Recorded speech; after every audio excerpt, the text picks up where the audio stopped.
टीकाकरण का संकेत है।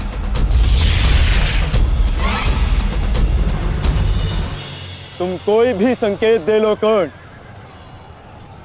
तुम्हारी सहायता के लिए यहां कोई नहीं आ पाएगा, और ना ही मैं तुम्हें कौरवों की रक्षा करने के लिए यहां से जाने दूंगा। कौन कहता है कि मैं रक्षा के लिए संकेत दे रहा हूं? माधव भले ही तुम्हारे सारथी हैं,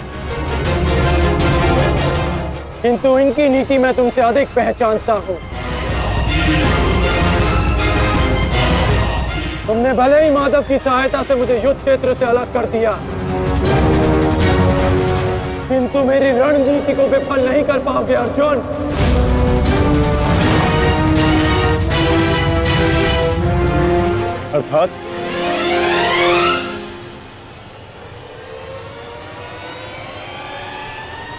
अर्थात मैं तुम्हारी रणनीति में नहीं, तुम मेरी रणनीति में फंसे हो अर्जुन। तुमने मुझे कौरवों से अलग नहीं किया, बल्कि मैंने तुम्हें पांडवों की सहायता से विमुख कर डाला।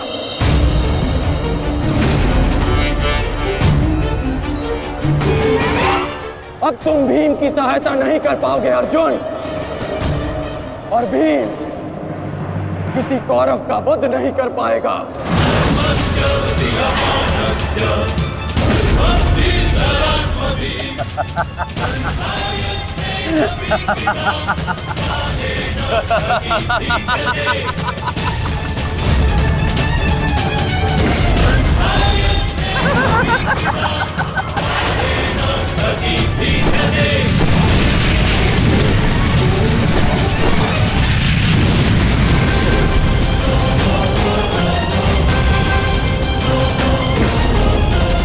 हमारा काल बनकर आए थे मूर्ख भीम, परंतु आज तुम स्वयं अपने काल के जाल में फंस गए। प्रिय भ्राता भीम, अकेले ही 100 कौरवों का वध करने की शपथ ली है ना तुमने? तो अब देखते हैं इस शपथ को पूर्ण करने का सामर्थ्य तुम्हें है भी या नहीं? प्रतिज्ञा पूर्ण करना चाहते थे ना गदाधारी? इस प्रतिज्ञा को पूर्ण करने के लिए तुम्हें अब अगला जन्म लेना होगा, क्योंकि इस जन्म में तुम्हें मरना होगा गदाधारी।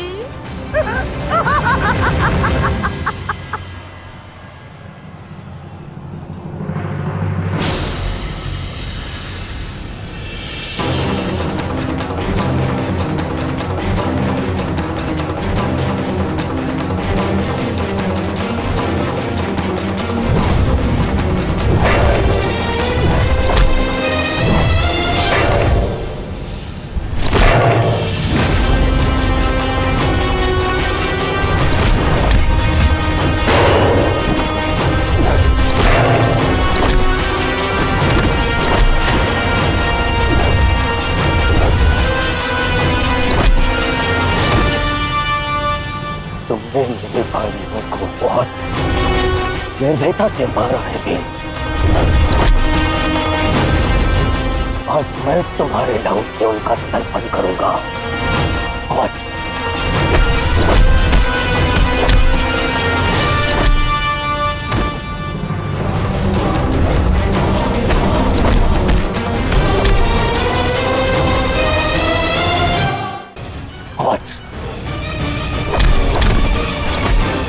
भीम, आज मैं अपने भ्राताओं की मृत्यु का प्रतिशोध लेकर रहूंगा। सावधान!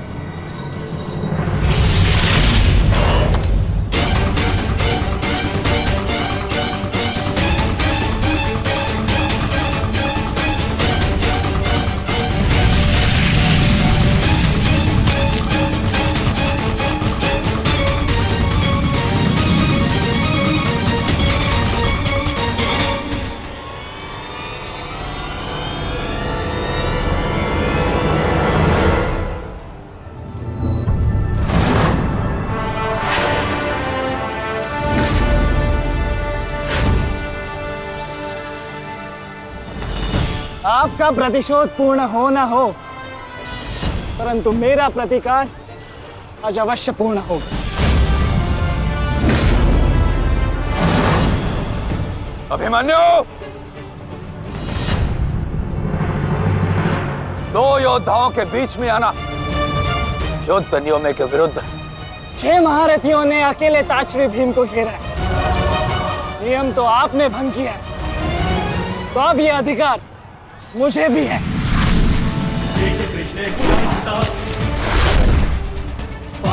अभिमन्यु! चक्रबंधास्त्र।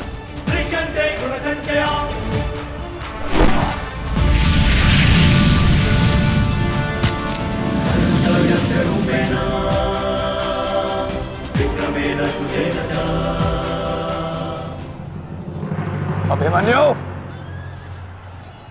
तुम भूल रहे हो, मैं तुम्हारे पिता के आचार्य का पुत्र हूं। चक्रबांध अस्त्र का तोड़ मैं जानता हूं। चक्र विपरीत अस्त्र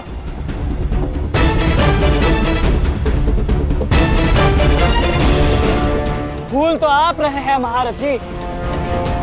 विपरीत अस्त्र तभी कार्य करता है जब युद्ध नीति गत हो। एक योद्धा पर आप सभी ने आक्रमण कर युद्ध नीति भंग की। अब अपनी इस अनीति का दमन देखिए। बालक! बालक! मेरी शत्रुता तुमसे नहीं है। मेरे मार्ग से हट जाओ, अन्यथा अपने प्राणों से हाथ धो बैठोगे। धो तो आज मैं उस कलंक को दूंगा जो मेरे परिवार के माथे पर है, कि अपने कुलवधू के अपमान का प्रतिकार नहीं कर पाए।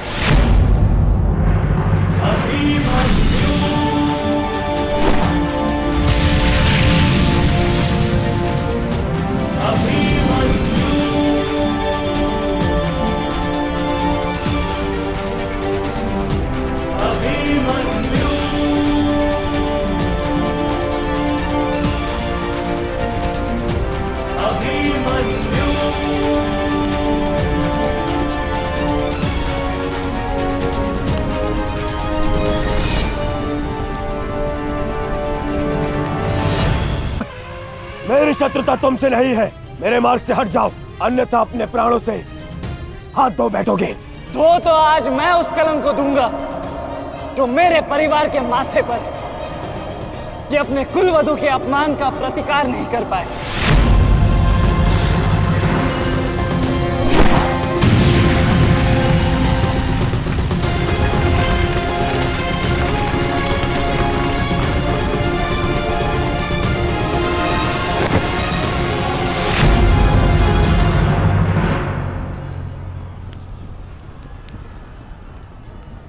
अनुभव करो इस ज्वाला को युवराज दुर्योधन। ये वही ज्वाला है जो इतनी वर्षों से मेरी माता के हृदय में धधक रही है।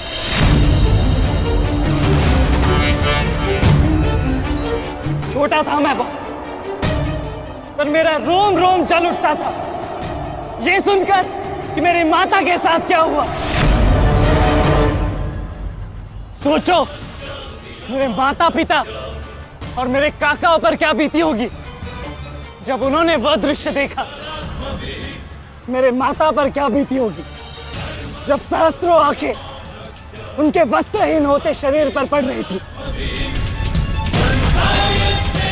आज मैं आपको उस अपमान का अनुभव कराऊंगा।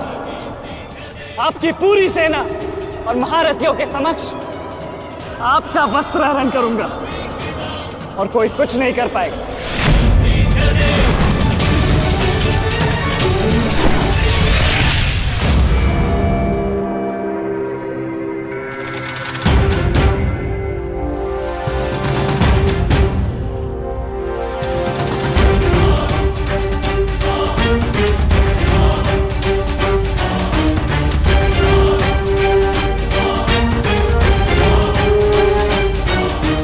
अनुभव करो उस अपमान का, अनुभव करो उस वस्त्र हरण से हुए अपमान का जो आप सभी ने किया। नदी जब सीमा तोड़ती है तो बाढ़ आती है। आज आपकी पाप की धारा की बाढ़ में आप स्वयं बह जाएंगे काकाश्री।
आप अपनी शक्ति व्यर्थ कर रहे हैं आचार्य।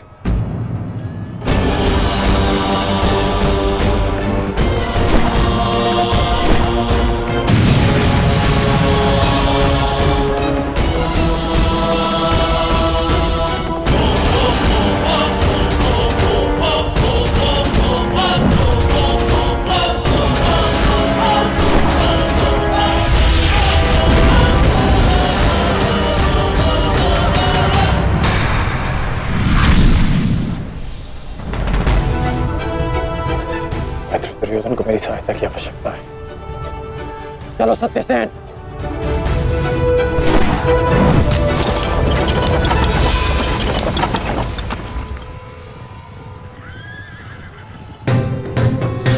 कहां चले अंगराज? मैं जानता हूं कि तुम्हारे मित्र पे आए संकट का संदेश तुम्हें मिल चुका है, परंतु मैं तुम्हें जाने नहीं दे सकता। तुम कदाचित मुझे रोक सकते थे अर्जुन, परंतु तुमने एक भूल कर दी। तुम अपने रथ पर नहीं हो अर्जुन। हाँ, वासुदेव तुम्हारे सारथी हैं, परंतु महाबली हनुमान का आशीर्वाद तुम्हारे रथ पर नहीं।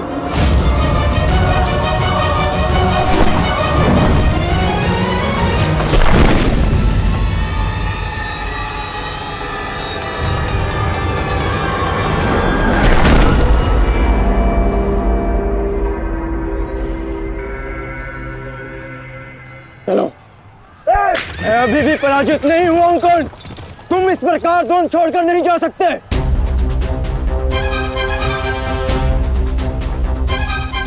तुम युद्ध के नियम भूल रहे हो अर्जुन। युद्ध का नियम है कि महारथी ही महारथी के साथ द्वंद्व कर सकता है, और तुम रथ विहीन हो, इसलिए मैं तुम्हारे साथ द्वंद्व नहीं कर सकता। पहले अपने रथ का पहिया सुधारो, फिर आकर मुझे युद्ध का आह्वान देना, क्योंकि परशुराम शिष्य कर्ण नियम तोड़कर युद्ध नहीं करेगा।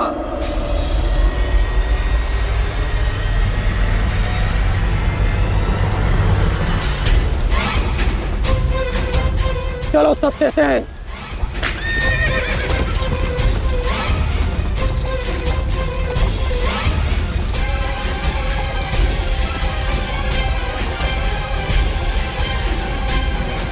अब समझे पार्थ कि मैं कर्ण की प्रशंसा क्यों करता हूं।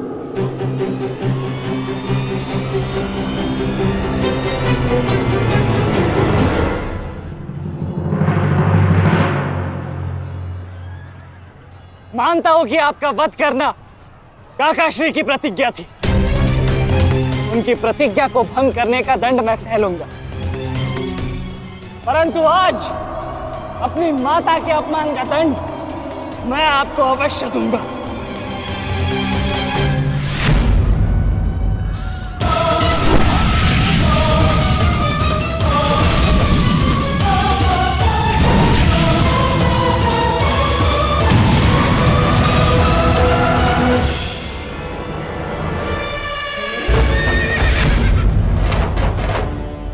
किसी की प्रतिज्ञा टूटे, पर मेरी प्रतिज्ञा नहीं टूटेगी अभिमन्यु। और मेरी प्रतिज्ञा है कि जब तक मैं जीवित रहूंगा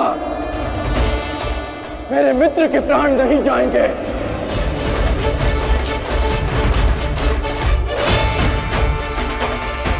यदि जीवित रहना चाहते हो तो पीछे हट जाओ अभिमन्यु। आप भूल रहे हैं अंगराज कि मैं किसका पुत्र हूं। पीछे हटने के बारे में सोच भी नहीं सकता। तो प्रहार सहने के लिए तत्पर रहो।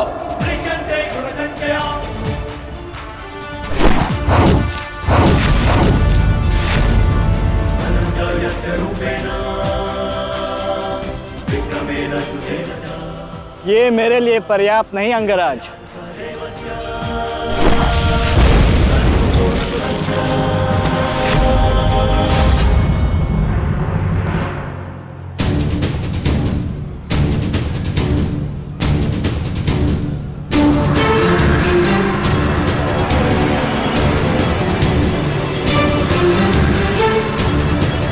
ना मेरे पास बाणों की कमी है और ना प्रहारों की। ये अंतिम अवसर है अभिमन्यु, लौट जाओ।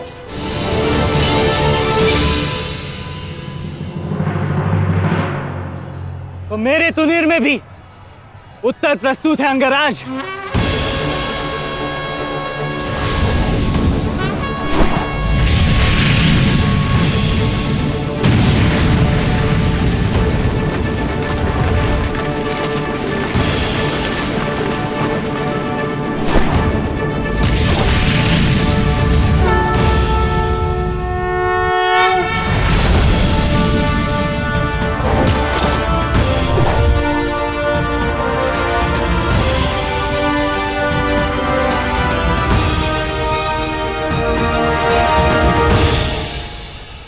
मैं तुम्हारा सामर्थ्य स्वीकारता हूं। तुम एक कुशल योद्धा हो अभिमन्यु, किंतु कुशल होने के साथ साथ बुद्धिमान होना भी आवश्यक है। लौट जाओ। यदि कल युद्ध करना चाहते हो तो आज जीवित रहना सीखना होगा। लौट जाओ अभिमन्यु।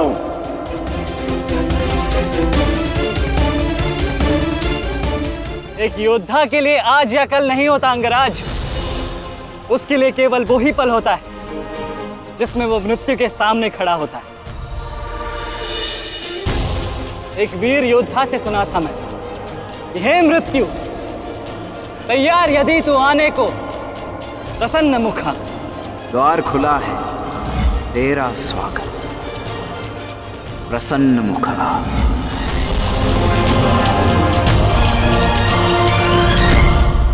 मुझे रोकने का अब केवल एक ही अस्त्र है आपके पास। यह आपको मेरा वध करना होगा। तो लीजिए अंगराज, अपने पुत्र के मृत्यु का प्रतिशोध लीजिए। आपके समक्ष आज वो योद्धा खड़ा है जिसके पिता ने आपके पुत्र का वध किया था। प्रतिकार कीजिए अंगराज, रुके क्यों है? क्योंकि जो पीड़ा मैंने सही, मैं नहीं चाहता कि वो पीड़ा मेरा शत्रु भी सहे। कृष्ण ने अपना विकल्प स्वयं चुना था। वो रणभूमि छोड़कर जा सकता था, परंतु उसने मृत्यु चुनी। गर्व है मुझे तुम जैसे युवा योद्धाओं पर, जो अपना कर्तव्य पूर्ण करने के लिए सदैव तत्पर रहते हैं। मैं जानता हूं कि तुम पीछे नहीं हटने वाले अभिमन्यु, परंतु मुझे भी अपना कर्तव्य पूर्ण करना है।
तुम्हें देखकर मुझे अपना बचपन स्मरण हो रहा है। अभी तुम्हारा जीवन आरंभ हुआ है, इसे इस प्रकार व्यर्थ मत करो। मैं आशा करता हूं कि अगली बार जब हम दोनों मिले तो दो शत्रुओं के भांति नहीं, दो वीरों के भांति एक दूसरे के गले में। अभी तुम्हारा जीवन शेष है। जाओ बस।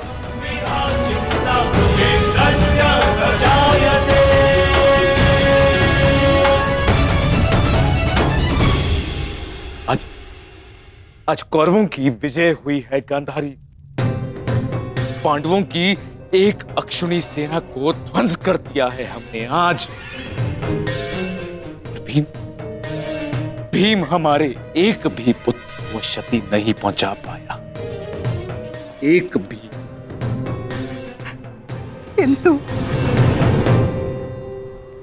किंतु दुर्योधन का क्या महाराज?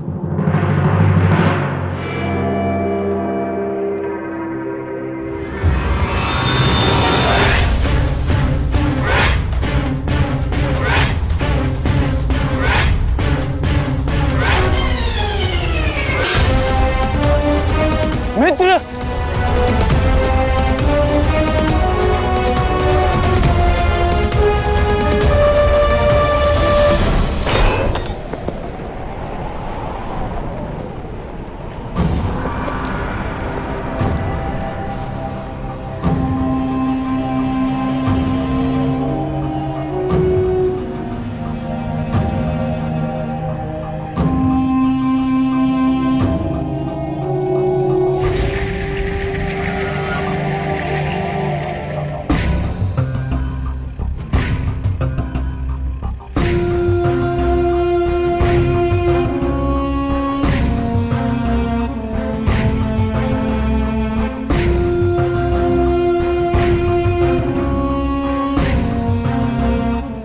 आज मैं आपको उस अपमान का अनुभव कराऊंगा। आपकी पूरी सेना और महारथियों के समक्ष आपका वस्त्र हरण करूंगा।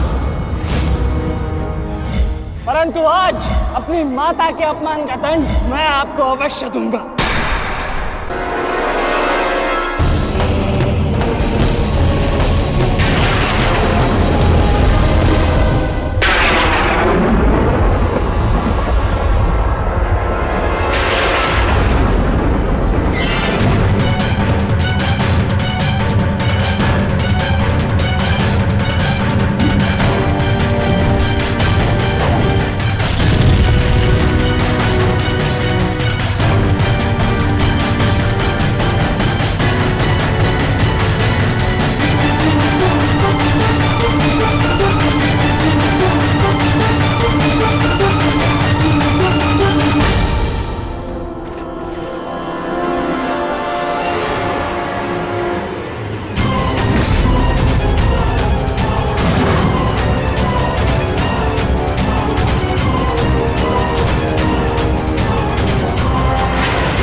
दुर्योधन, रुकिए ज्येष्ठ, ऐसा मत कीजिए।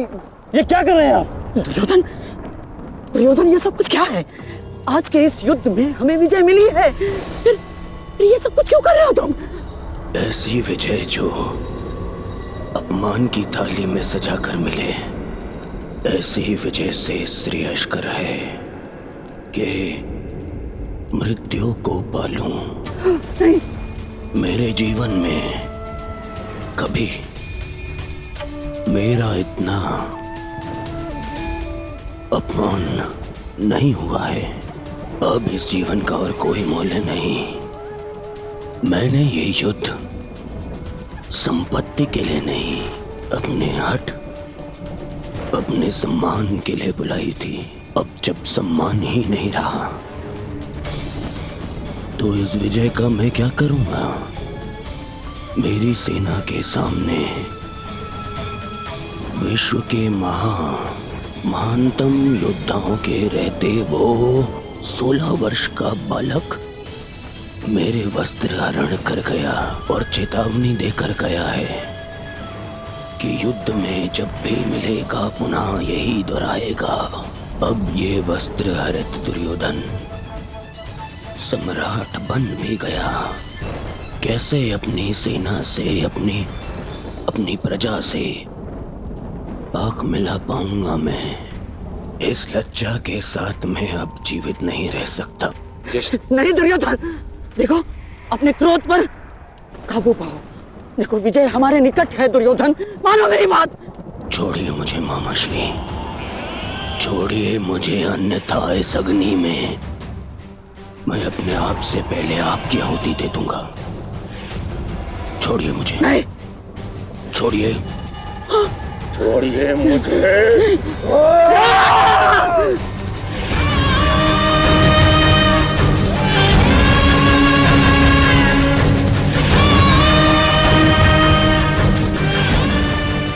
नहीं नहीं दुर्योधन,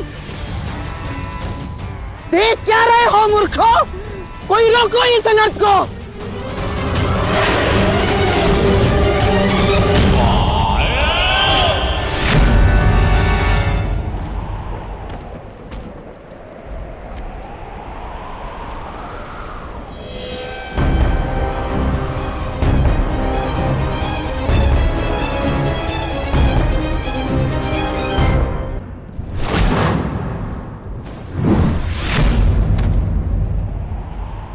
ठहर जाओ मित्र। नहीं, अब नहीं।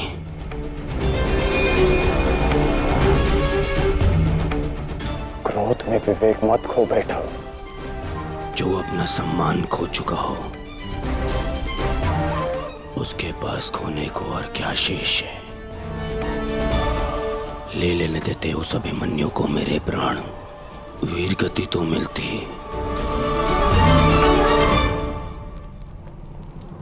सारी सेना के सामने मेरा वस्त्र हरण कर गया वो बालक, जिन पांडवों का सर कटा हुआ देखना चाहता था, उन्हीं का बालक मेरा सर झुका गया। संसार के सारे योद्धा देखते रह गए और वो बालक मुझे अपने बाणों के चक्र में फंसा गया। मैं ये अपमान सहन नहीं कर सकता। क्या करूंगा जीवित रह गए जब संसार के सामने शीश उठाकर चल भी नहीं सकता मैं। इसीलिए अब मैं अग्नि स्नान करूंगा।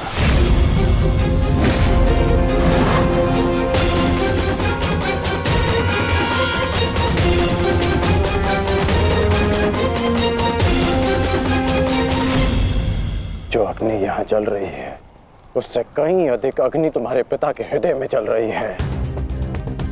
क्या तुम अपने 5 भाइयों का बलिदान व्यर्थ जाने दोगे? क्या अपने पिता को दिया वचन भुला दोगे तुम?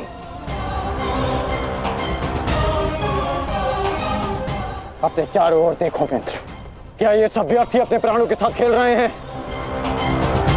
जो वीर गति को प्राप्त हुए हैं, क्या उनका बलिदान व्यर्थ जाने दोगे तुम? तुम्हारे अनुज, तुम्हारे मामाश्री, तुम्हारे गुरुदेव, ये सब तुम्हारे सम्मान, तुम्हारे अधिकार के लिए लड़ रहे हैं और तुम अपने कर्तव्य से मुंह मोड़ना चाहते हो। पूछो अपने सैनिकों से कि आज जो युद्ध में हुआ कि क्या वो उससे लज्जित हैं या वो कल युद्ध में उसका प्रतिशोध लेंगे? बोलो सैनिकों, प्रतिशोध लेंगे, प्रतिशोध लेंगे, प्रतिशोध लेंगे।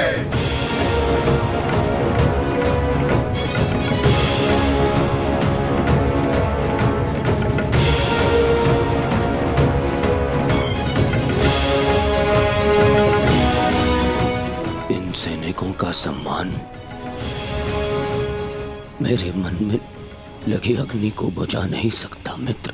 मैं तुम्हारे लिए सदैव प्रस्तुत हूं मित्र। आदेश दो मुझे, आदेश दो कि क्या चाहिए तुम्हें। तुम्हारी पीड़ा को शांत करने की औषधि क्या है मित्र, बताओ मुझे। मुझे अपने इस अपमान का प्रतिशोध चाहिए। जिसने मेरा मान हरण किया उसके प्राण हरण करने हैं मुझे अभिमन्यु चाहिए।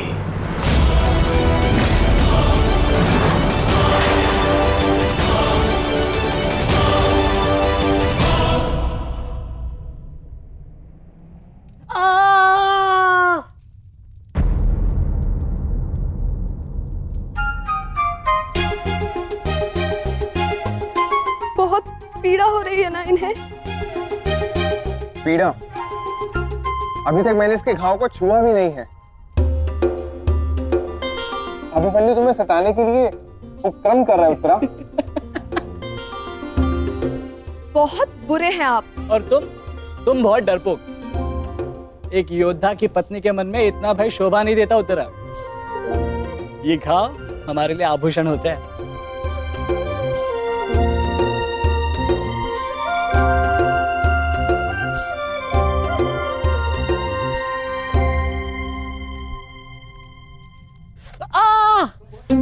क्यों सताते हो तुम उसे? अब क्या करूं माता, वो तो आजकल हर बात पर क्रोधित हो जाती है। और अब आप भी मुझे डांट रही हो। तुम्हें अधिक चोट तो नहीं आई ना पुत्र? नहीं पिताश्री, बल्कि बहुत कुछ सीखने को मिला। सच में अंगराज कर्ण एक महान योद्धा है। उन्हें आपके अतिरिक्त और कोई टक्कर नहीं दे सकता। हाँ पुत्र, परंतु हम दोनों के लक्ष्य और सोच भिन्न हैं। मुझे तुम पर गर्व है।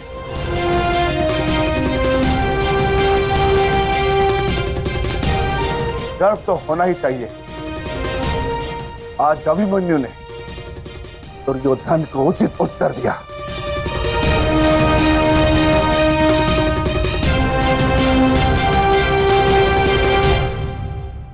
सत्य अभिमन्यु, आज तुमने जो युद्ध भूमि में किया वो अद्भुत था, और मुझे विश्वास है कि कल का दिन इतिहास में तुम्हारा नाम सदैव के लिए अमर कर देगा अभिमन्यु।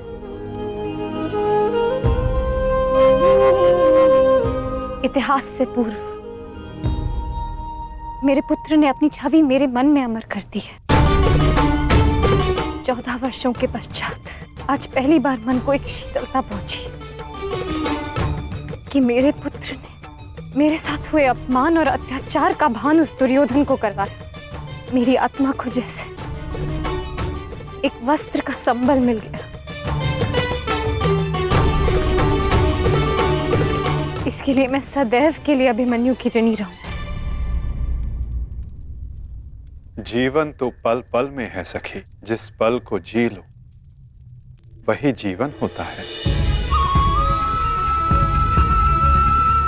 आज तुम प्रसन्न हो, जी लो सखी। आज का दिन जी लो। कल का दिन तो अभिमन्यु के जीवन का अंतिम दिन होना चाहिए। और स्मरण रहे, सरल मृत्यु नहीं देनी है उसे। मृत्यु आने की पीड़ा का आभास कराना है। और जब तक वो भूमि पर रेंगता हुआ दया की भीख ना मांगे, मृत्यु नहीं आनी चाहिए उसे। वो मृत्यु मांगेगा और मैं हर पल उसे मृत्यु और जीवन के बीच में झुलाऊंगा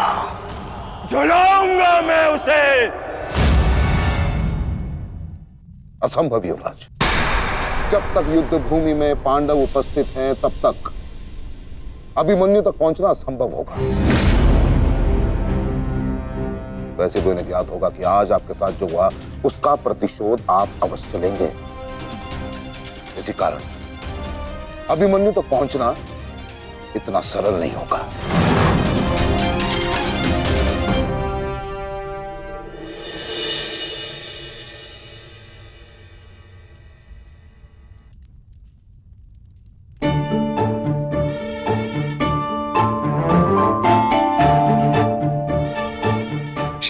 क्षमा कर दो, भूल हो गई बस। अच्छा अब क्षमा भी कर दो। जिसने युवराज दुर्योधन का मस्तक झुका दिया वो आज तुम्हारे समक्ष सर झुकाए मना रहा है तुम्हें। देखो, किसी ने मुझे इस प्रकार सर झुकाए देख लिया ना तो मेरा बहुत उपहास उड़ाया जाएगा। पहले वचन दीजिए कि भविष्य में आप इस तरह मेरा उपहास नहीं बनाएंगे। आपको अनुमान भी है मैं कितनी भयभीत हो गई थी। अब इसमें भयभीत क्या होना उत्तरा? आप नहीं समझेंगे, मुझे आपसे बात ही नहीं करनी। तो ठीक है, मत बात करना, परंतु कल यदि लौटा नहीं ना तो पछताना नहीं कि दोबारा ऐसे मत बोलना आर्य। भाई खो चुकी हूँ, पति नहीं खो सकती। क्षत्रिय हूँ, अपने अधिकार लेना जानती हूँ। आपको लौटना होगा क्योंकि इस बार केवल मैं नहीं, आपकी होने वाली संतान भी आपकी प्रतीक्षा करेगी।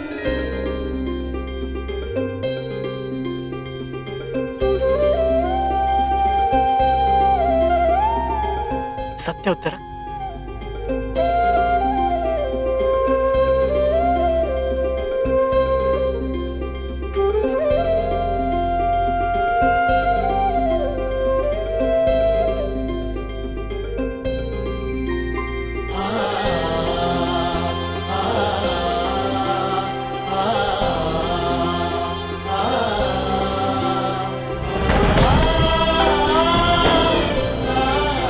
मैं तुम्हें वचन देता हूं उत्तरा, तुम और हमारी संतान सदा मुझ पर गर्वित रहेंगे। जानती हूँ आपकी संतान बहुत भाग्यशाली है, उसे अपने पिता की शौर्य गाथा सुनने को मिलेगी। गाथाएं विजय के साथ होती है उत्तरा, और विजय अभी शेष है। युद्ध शेष रहे या न रहे, उस अभिमन्यु के प्राण शेष नहीं रहने चाहिए आचार्य। आप सेनापति तीरगत के वीर रेशु शर्मा, मध्य नरेश शैल्य, अश्वत्थाम आंगराज, इतने वीरों के होते हुए भी क्या एक बालक को बंदी बनाया नहीं जा सकता? तुम्हारे प्रतिशोध के लिए केवल कुशल योद्धाओं की नहीं बल्कि एक उत्तम योजना की आवश्यकता है मेरे होने वाले सम्राट। हमारी सफलता एक उत्तम योजना में छिपी है।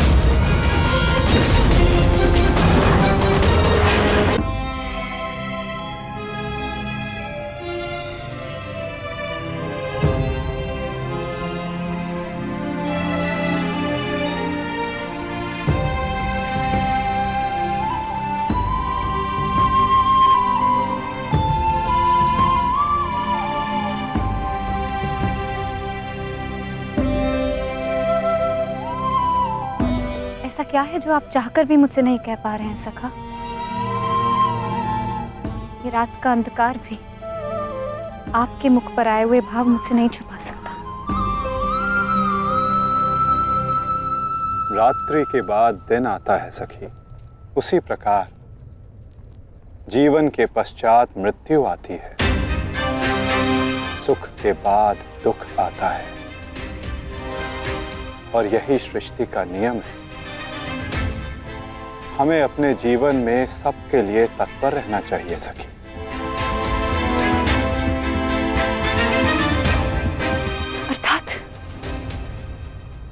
जो मेरा भय है, क्या वो सच होने वाला है माधव?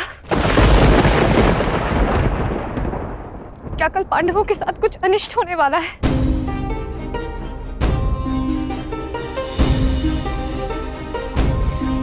आप तो सब जानते हैं ना सखा। बताइए मुझे।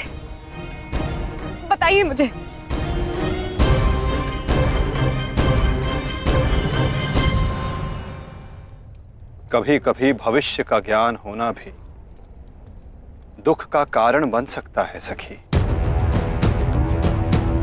यदि समय के अनुसार मनुष्य को सत्य का ज्ञान हो तो वो स्वयं को संभाल सकता है। और आज तुम्हारी प्रसन्नता का दिन है सखी। आज तुम्हारे पुत्र ने तुम्हारे अपमान का प्रतिकार किया है। जाओ सखी, जाकर सो जाओ, क्योंकि जीवन की हर रात्रि सदैव सोने के लिए नहीं होती।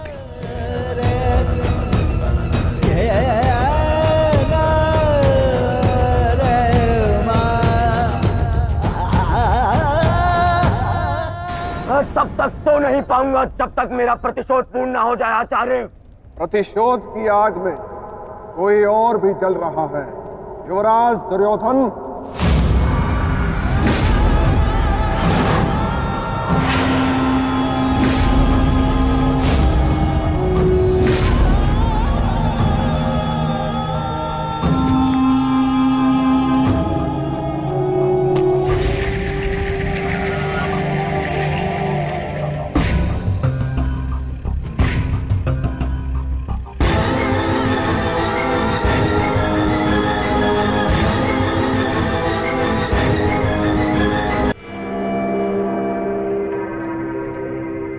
माता श्री सिंधु नरेश जयद्रथ। भूल को क्षमा किया जा सकता है, अपराध को नहीं। इस अपमान के पश्चात में जीत बचा तो ऐसा भयंकर प्रतिशोध होगा कि तुम पांचों की आत्मा कांप उठेगी। प्रतिशोध लूंगा। कल तुम्हारे साथ साथ मेरा प्रतिशोध भी पूर्ण होगा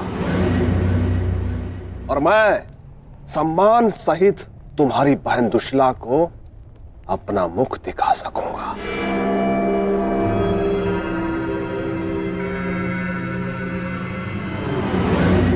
इतने समय आप कहाँ थे सिंधु नरेश?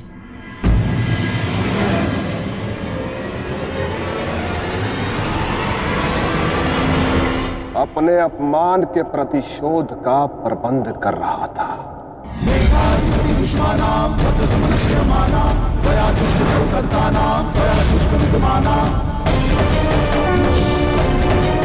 पुत्र जयद्रथ,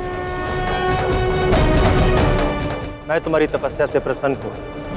मांगो, क्या वर मांगते? महादेव, मुझे अपने प्रतिशोध का अवसर चाहिए। शपथ ली है मैंने, जब तक पांडवों के अपमान का प्रतिशोध नहीं लूंगा तब तक मुकुट धारण नहीं करूंगा। और वो दिन कल आएगा वो दिन जब मैं पांडवों को ऐसी पीड़ा दूंगा कि वो जीवन भर नहीं भुला सकेंगे। महादेव का आशीर्वाद है मेरे साथ और मैं तुम्हारे साथ युवराज। तुम्हारी योजना और मेरा प्रतिशोध दोनों कल सफल होंगे।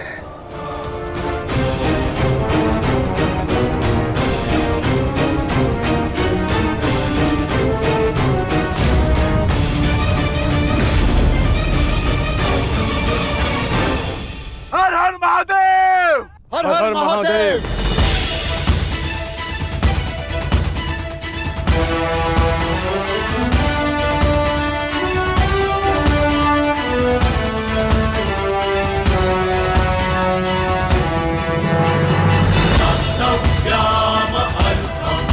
सर्वोत्तम बनपुत्र,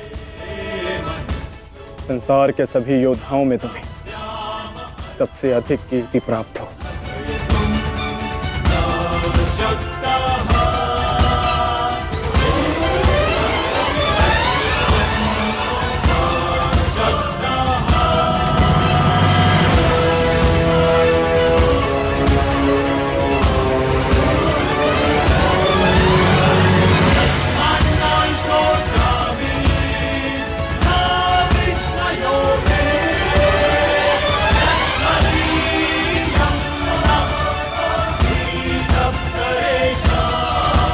आशीर्वाद दीजिए मामा श्री कि मैं विजय श्री प्राप्त कर लूं।